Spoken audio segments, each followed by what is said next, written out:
Hi, I'm Katherine Lawrence with FoodSaveMe.com online nutrition and cooking classes. And today we're talking about cancer prevention.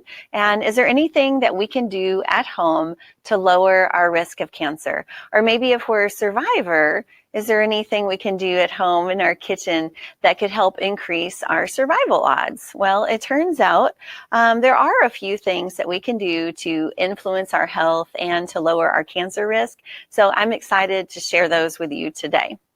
So before we get started, I always want to remind you that if you're thinking of making a major dietary change, you need to consult your primary care physician.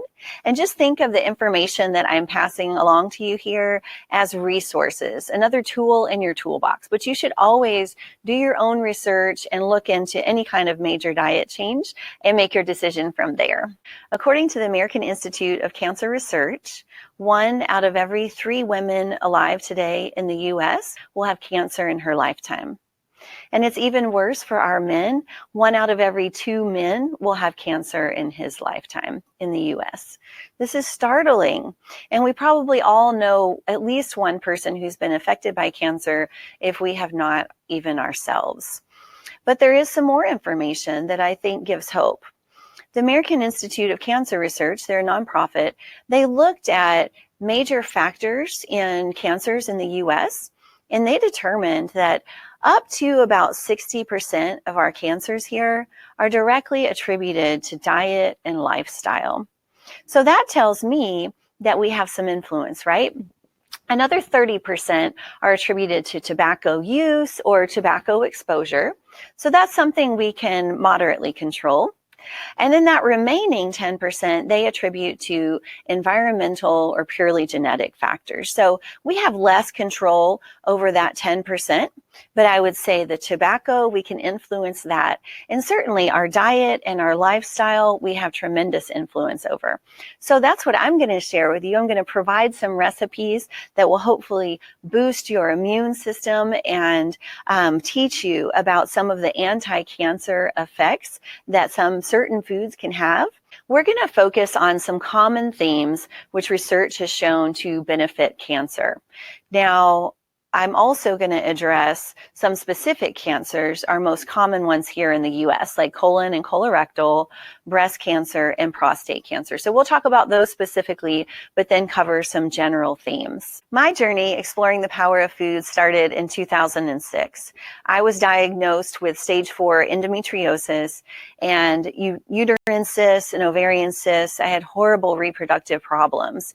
My endometriosis was so aggressive, it was actually growing on the outside of some of my digestive organs, like my colon. So it created a lot of pain. And you can hear more about my story, more specifics about my story and my recovery on another free video that we have here on FoodSaveMe.com. But I want to give you the gist of it. When I was diagnosed, I was in so much pain, so uncomfortable. I was told that I needed a full hysterectomy because I was too high risk for endometrial cancer. I was also told that I was completely infertile. I was devastated by this news. And so I started exploring other options, and I finally was introduced to a nutritionist who talked to me about the power of certain foods, what certain foods can do to a woman's reproductive system, good and bad. And I learned how to use diet to combat disease and lower my risk for it. So with her help, I was able to change my diet.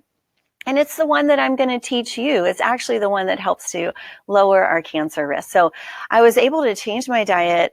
And through that, it took several months, about 6 months, we were able to reverse all of my reproductive problems. I also lost 55 pounds. I got healthy and a multitude of other benefits that come from eating a diet that is rich in phytonutrients. So eventually, the good news is that I went on to have children. I wasn't infertile as we had once suspected. I have 3 boys who are healthy. They eat this way. They're strong and smart. And they're my daily reminder of how much power and control and influence we can have over our health. So I eventually went to school for nutrition, and I've been teaching since 2008. I teach for Physicians Committee for Responsible Medicine. I partner with them to teach their Food for Life program, if you're familiar with it. Also, I worked for Dr. Colin Campbell. He's the author of the China Study. He has a fabulous online program through eCornell where you can learn about nutrition online and get a certificate in plant-based nutrition. I taught for him and managed his program for several years. I love sharing this information with people, and I hope that it empowers you and blesses you. And most of all, I just hope that you like the food and the recipes, because that's the best part of all of it. So before we get started with our recipes today and talking more in depth about cancer, I need to cut some garlic, and I will explain why when we get to the allium section of our cancer discussion. So I have about 3 bulbs of garlic here. I'm just going to cut the ends off and then mince those. So anytime you're using garlic, you always want to cut it ahead of time. It has tremendous anti-cancer effects.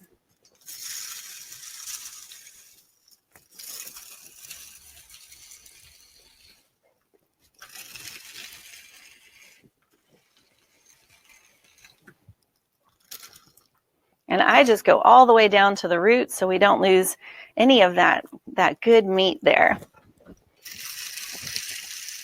Garlic is in the allium family of vegetables, basically in the onion family. And we're going to spend a little bit of time on this allium family, why it's so important, why it can be a key factor in helping to lower our cancer risk. And I'll give you some tips as well. So I've got a little mountain of minced garlic here. Ooh. And a lot more inside. As you can see, this is a cancer prevention class, so we are using a lot of garlic today. How's that? Oh, it smells fabulous in here. I'm going to take a minute to clean up. I'm making a delicious lentil vegetable stew recipe.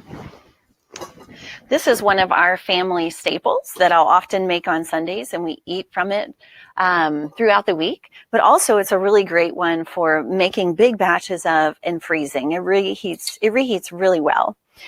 So first, I'm going to cut up a lot of vegetables. You can see what I have here because I want to talk while I'm cutting. So I'm using some fresh yellow onion. I'll use a whole onion. I've got some carrots here as well, some celery, some fresh white mushrooms. You can use the baby button mushrooms as well if you'd like.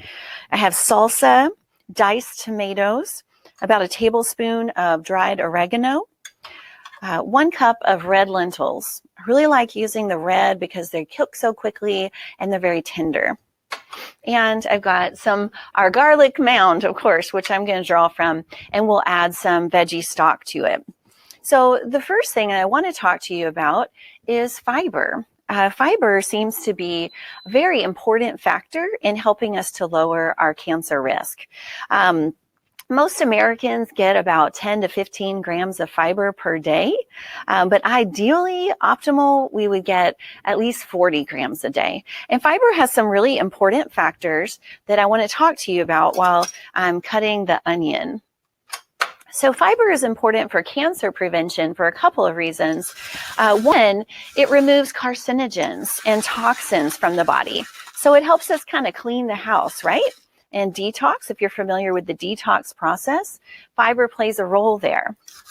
So it helps us to remove carcinogens and toxins, but also fiber helps us to remove excess hormones. Now, it's not going to remove all of your hormones, but if you have excess hormones, which often a lot of us women have too much estrogen, like I did when I got sick. So it'll help remove those excess hormones too, which is important for our hormone-driven cancers. Right. Next, I'm going to add some carrots, and I'm just going to slice these or basically waffle cut them. But fiber has other benefits outside of helping prevent cancer. Fiber helps to lower our cholesterol. It removes excess cholesterol from the body, which is important. It also helps to regulate our blood sugar, which can be helpful for those with type 2 diabetes or other blood sugar issues. It also helps to shuttle waste out of the body, and it helps us feel full. That's important if we're looking to get to a healthy weight. A diet high in fiber can help us feel full faster. So that's very beneficial if you feel like that you need to lose a few extra pounds or anything like that. Whenever I'm traveling and my weight, I can feel my clothes getting tight, my weight's getting a little bit more. That's when I come home and I increase my fiber. Usually when I'm traveling, I think that it's my fiber intake goes down a little bit. Probably my fat goes up. My fat intake goes up, which I'll explain in the next section why that's important. And so when I come home, I get back to center and increase my fiber, and it helps me to dissolve those extra pounds away. Okay, so we've got carrots in here. These are rich in beta carotene, so keep that in mind when we talk about breast cancer later in this video. Next, I'm going to cut up some celery. I love the flavor of celery when it's cooked in things like stews and things like that. But it's also got some potent anti-cancer effects. It has something in it called lutein. And lutein, in some studies, have shown to destroy colon cancer cells on contact. So also good and preventative. So we're talking about fiber in this section. Where do we get fiber? Well, fiber is only found in plant foods. So when I mention fiber in plant foods, I'm talking about fruits and vegetables, beans and legumes, and also whole grains and nuts and seeds. So any kind of plant food is going to have fiber in it. Animal products don't have fiber in them, and so we don't include these in this diet. I follow the Physicians Committee program and Dr. Colin Campbell's recommendations as well for cancer prevention. And when they look at the research, and there is tons of it, what they tend to see is that the diet that tends to lower our risk of cancer the most, the one that seems to be optimal, is a whole food, plant-based diet that's low in fat with no added oils. And so that's what I'm going to make for you today. And so in keeping with that, our lentil veggie stew, I'm not adding any oil to the pan. If you need to add something for your veggies, add some water or broth when you're sauteing so that it won't stick.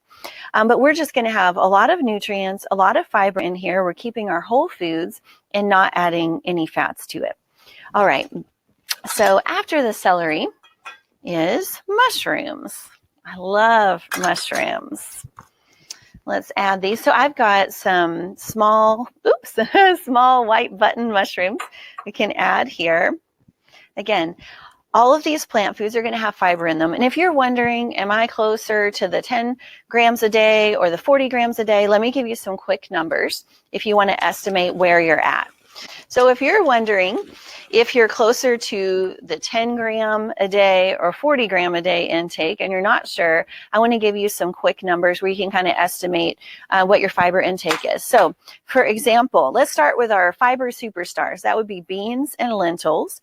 1 cup of beans or lentils on average has about 14 grams of fiber in it. So these are going to be really awesome at helping to remove carcinogens and toxins and waste from the body and helping to remove any excess hormones that we might have that might be increasing our risk for those hormone-driven cancers. So 14 grams of fiber in 1 cup of beans. What about whole grains? Whole grains have about 5 grams of fiber per cup. When I talk about whole grains, I'm talking about brown rice instead of white rice, quinoa, barley, oats, steel cut oatmeal. We're going to be making some of that today. So that would all count in our whole grain category, about 5 grams in 1 cup. Okay, so next, vegetables. We've got a lot of vegetables in here. So 1 cup of vegetables has about 4 grams of fiber in it. And then fruit, of course, has fiber as well. And on average, 1 piece of fruit will have about 3 grams of fiber.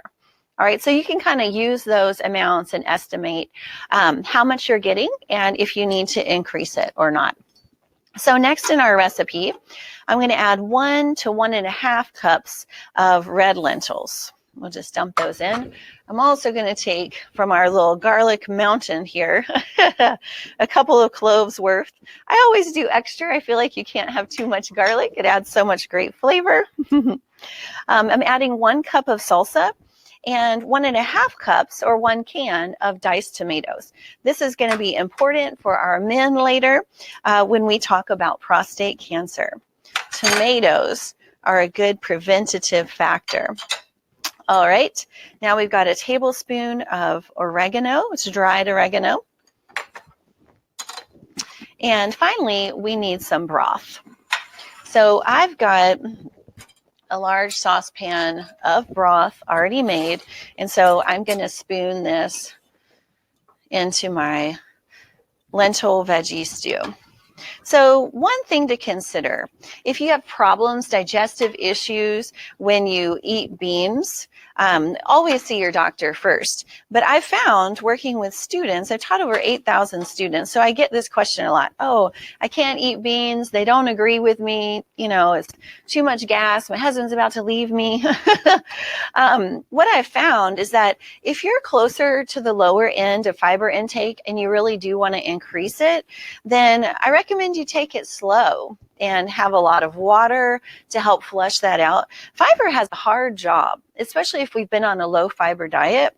Fiber has to clean everything out. It's got to clean out our gut and our digestive system. And so that can take some work. And so some things that'll naturally come with that might be bloating and gas, cramps, increased bulk. But all of that is working to clean out your system. Eventually, most people will get through that, and then they've got a healthy gut. They feel lighter. For me, I felt I had so much more energy. It took about 8 to 10 days after I changed my diet to kind of get through that gassiness and discomfort whenever I had a high fiber food. But once I did, I felt so much better. And then my body was able to work and really detox and help me heal. Remember, my reproductive problems were largely in part to an overage of estrogen. I had too much estrogen in my body.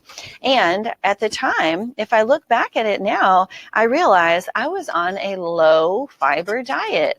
And if fiber is what removes excess estrogen, then it makes a lot of sense that I had estrogen issues because my diet was definitely fiber deficient. So if you're increasing your fiber, drink lots of water, take it slow, increase it over several weeks. I prefer to cook my beans at home. I think they taste better, definitely more affordable. It is healthier in my opinion. So if you're going to do that, then soak your beans overnight and then dump out that soaking liquid. All right. So dump out that water and then put in fresh water when you go to cook them. So for our lentil stew, I'm just going to give this a little stir and cook this. I'm going to cover it and bring it to a low boil. And then just let it simmer for about half an hour or so until those lentils are very tender. This is a delicious, high fiber, low fat dinner. It's fantastic. And you can serve this over brown rice or quinoa or have it plain. Sometimes when my children were younger, I had trouble getting them to eat the chunky vegetable type soups. And so with this is the stew that started me on this journey. I actually put this in the blender and I blend it and they love it. They go crazy. If I try to serve it to them all chunky, they get really upset. And now we're fighting about why we need to eat healthy. But if I blend it and stir in some brown rice after it's blended, oh my goodness, they will have 3 servings of it and ask for more. So just a little tip if you've got stubborn eaters at your house. People always ask me, Katherine, what is that thing you're using to cut everything with? I literally cut everything with this. This is my Salad Master food processor. And I travel with it. I love it so much. If we're going out of town, I bring the food processor with me because I love to use it, but also it gets my kids involved in the cooking. This is not something we sell, but it is something you can earn for free. So I want to share that program with you in just a minute. The food processor, it comes with 5 cones and they all cut a variety of different ways, but pretty much any fruit or vegetable, even tomatoes, bell peppers, all that. I do walnuts and pecans in mine. So anything you want, you can cut on the Salad Master machine. These are dishwasher safe. also come with a lifetime warranty. Now, if you're not familiar with Salad Master, it's a line of healthy cookware, and it's actually the only cookware that I trust to cook food for my family. So if we're traveling somewhere and they don't have Salad Master cookware, we bring our own pan with us because this is what I'm most comfortable eating food from for our family. I believe it is the highest quality, most advanced and cleanest cooking system on the market. Salad Master is backed by a limited lifetime warranty, proven performance, and actual nutrition studies that show that food cooked in Salad Master retains many more nutrients than food cooked in traditional methods. Salad Master is not sold in stores. We do in-home cooking demonstrations. I hope you'll sign up for a dinner demonstration so I can cook for you. If you're in the state of Texas, I'll come to your home, or you're welcome to come to our office in Southlake. And if you're outside of that area, then we can do a virtual demonstration through Zoom or another app of your choice. It's fun, it's informative. You know, in our nutrition classes, we talk about nutrients, about vitamins and minerals that you need. But on the Salad Master dinner demonstration, the reason it's so important is because I'm going to teach you about enemies to nutrition. Things that you might be doing, things that I did before I knew better that were actually killing these precious nutrients, either cooking them too hot of heat or doing things to dissolve the nutrients out, things that are working against our health and healing. And so that's what we talk about on the dinner demonstration. I also show you how to cook really fast, which is nice, but I think the most important part of the demonstration is the cookware test. And that's where we test the different types of cooking surfaces. And I will teach you how to do that so that you can actually taste if there's any chemical reaction coming from your pans when you heat them. You can taste that because your food is only as healthy as the surface that it's cooked in. And so this is what we talk about on the dinner demonstration. It's completely free, and you can sign up for the dinner demo on foodsaveme.com. I hope I get the opportunity to take this a step further with you so that you can learn about cooking surface, cooking techniques to protect all of these great nutrients. And I want to help you get that Salad Master food processor for free. This is easy. You just see the demonstration, provide a couple of referrals for your friends to see it, and then you can get this machine for free. It makes my life so much easier. And I think that's the biggest complaint from students when they're trying to transition to a whole food plant-based diet. It's just a lot of chopping and a lot of prep work. So anytime you can get a tool, especially a free one, then that's a great thing to just make your journey easier. So check it out. You can sign up on foodsaveme.com.